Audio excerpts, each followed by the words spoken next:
جو ہے وہ فیصل ممتاز راٹھور کی ہے. جو مجھے لگتا ہے جو غفلت برتی گئی ہے پاکستان پیپلز پارٹی کے وزیر اعظم فیصل راٹھور صاحب سے وہ یہ تھی کہ جوائنٹ ایکشن کمیٹی کو ٹائملی انہوں نے انگیج نہیں کیا.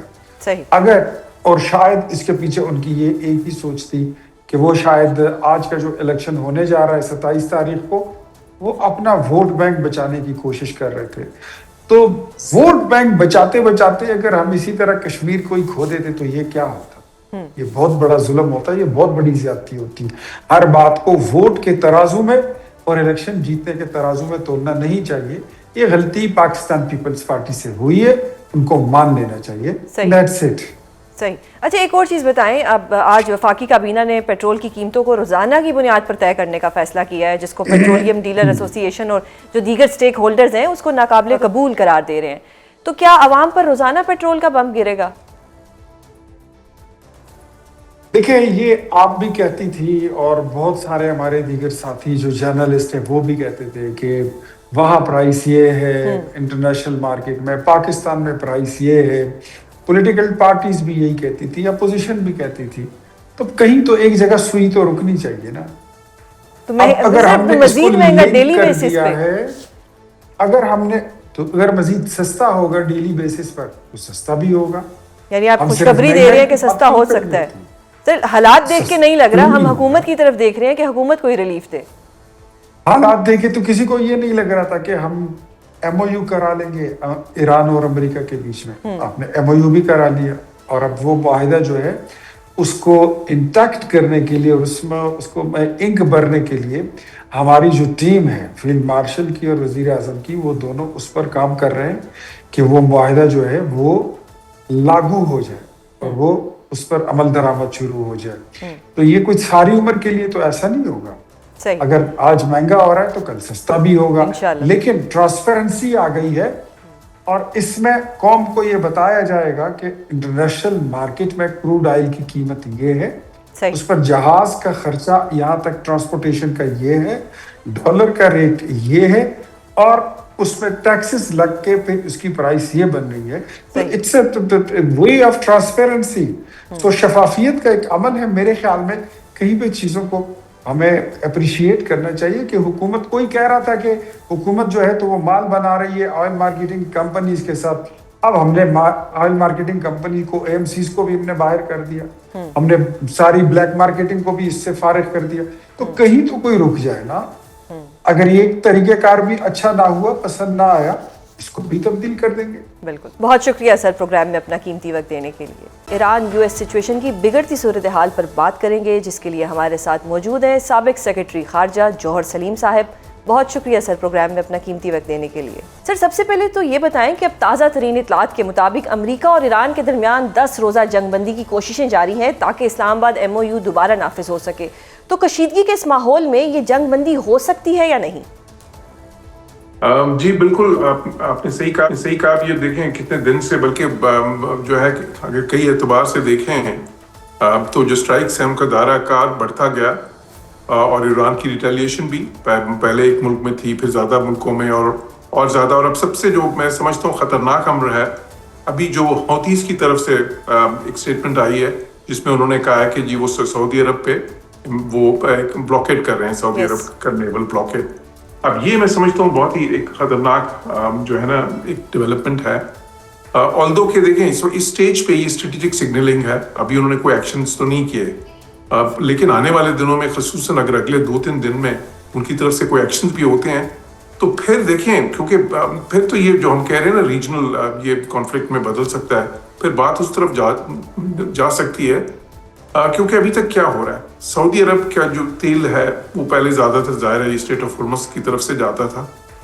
جب یہ جنگ ساری ہوئی تو انہوں نے, کیونکہ کسی زمانے سے انہوں نے وہ اپنی گیس آئل پائپ لائنز بنا لی تھی, تو انہوں نے آدھے سے زیادہ تیل جو ہے وہ ڈائیورٹ کر دیا. ان کا پورٹ دوسری سائڈ پہ جو ہے جو باب المندب سے جہاں سے پھر ہو کے گزرتا ہے وہ بحری راستہ جو ریڈ سی کو ملاتا ہے گلف آف عدن سے, تو اس سائٹ سے انہوں نے پھر بھیجنا شروع کر دیا. کوئی 60% کے قریب تھے, وہ ان کا پورٹ امبو ہے وہاں سے جاتا ہے. تو اسی طرح ابھی یہ جو ہے یہ جو باب المندب والی اسٹیٹمنٹ ہے ان کی حوثیز کی, کہ نیول بلاکیڈ کریں گے سعودی عرب کا.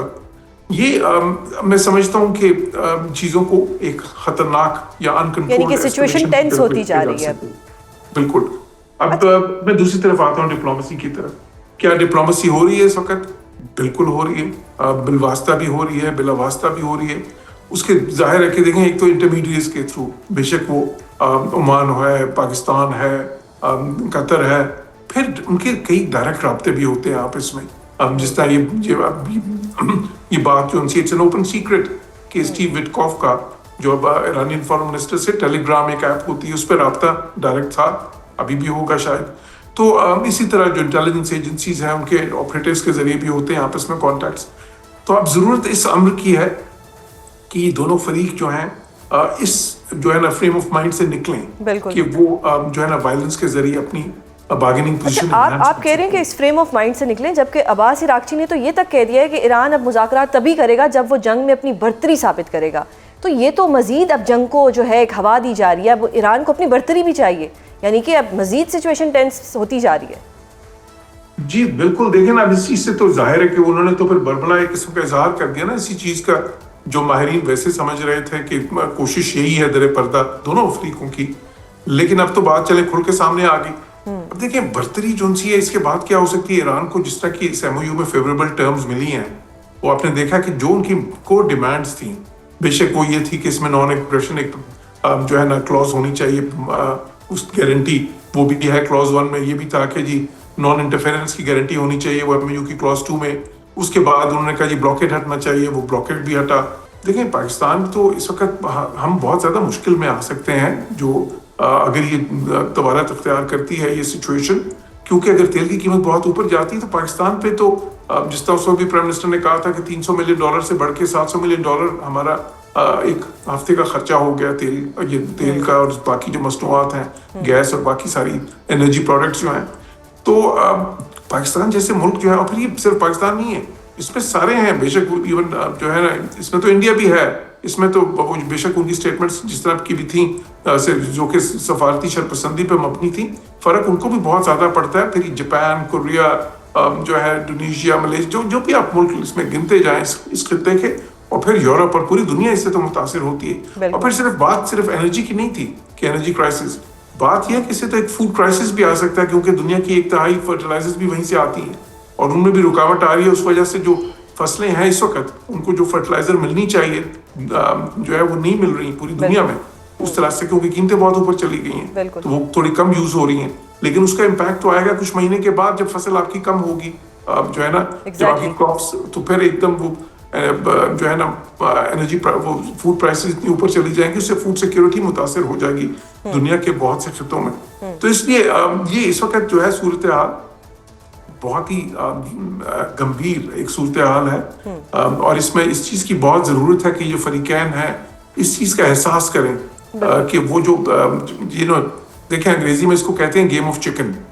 گیم آف چکن وہ ہوتی ہے جس میں 2 گاڑیاں جو ہے نا وہ مخالف رخ سے وہ ڈرائیورز ایک دوسرے کی طرف تیزی سے آتے ہیں اور وہ یہ شو کرتے ہیں کہ جی وہ کلیجن کورس پہ ہیں, مطلب ایک دوسرے سے کلائڈ کر دیں گے, لیکن آخر میں پھر ان میں سے ایک بلنک کرتا ہے. تو اس وقت یہ گیم آف چکن ہی ہو رہی ہے کہ یہ 2 جو ہے بالکل ایک قسم کی تباہی کی طرف جو ہے نا بڑھ رہے ہیں, اور پھر کسی ایک کو بلنک کرنا ہے پہلے.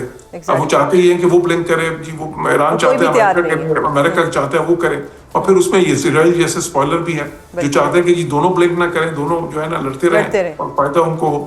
تو یہ سچویشن ہے اس وقت. اس لیے میں سمجھتا ہوں کہ اس وقت جو ہے نا اگر کوئی ایسا وقت تھا جب ڈپلومیسی کو چانس دینے کی ضرورت سب سے شدید ترین تھی تو وہ یہی وقت ہے. بہت شکریہ سر پروگرام میں اپنا قیمتی وقت دینے کے لیے. ناظرین, آپ نے سنا کہ جوہر سلیم صاحب کے بقول ایران سچویشن مزید کشیدہ بھی ہو سکتی ہے اور ثالثی بھی اپنا کردار ادا کر سکتی ہے. آج کے پروگرام میں اتنا ہی. کل آپ سے دوبارہ ملاقات ہوگی. اپنا بہت خیال رکھیے گا. اللہ حافظ.